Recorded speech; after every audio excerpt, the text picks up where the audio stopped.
फुलपरास चौक से।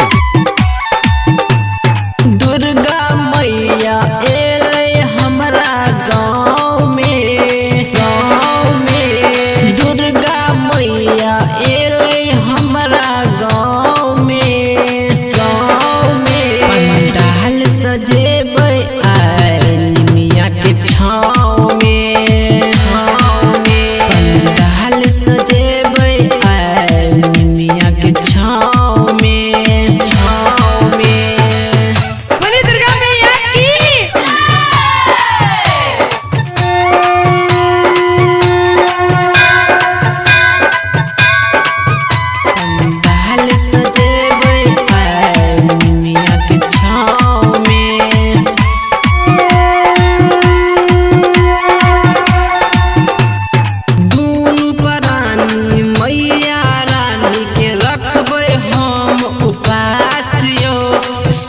चल सपना मैया रानी पुराई देते आसियो, दूनु प्राणी मैया रानी के रखबै हम उपासियो।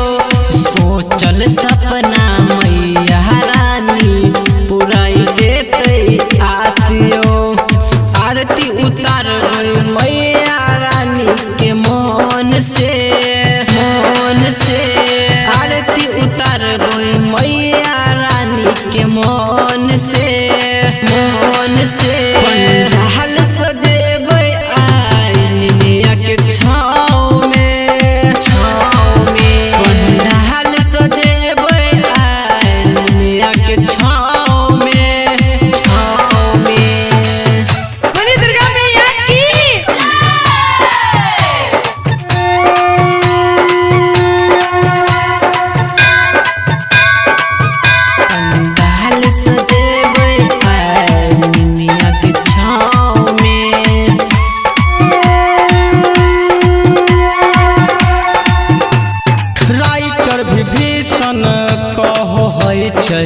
मैया के गुण गानयो सब सहबार का पूजा होय छै देश में महान यो।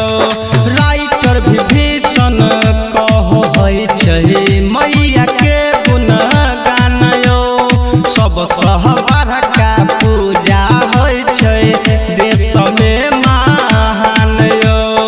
अजित अलबेला गाबै छै मैया के भजन यो,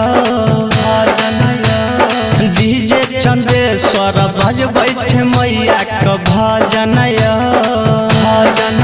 अपन डाल सजेबै निमिया के छाँव में, अपन डाल सजेबै निमिया के छाँव में। जय माँ काली रिकॉर्डिंग स्टूडियो फुलपरास चौक से। 91 13 90 67 65।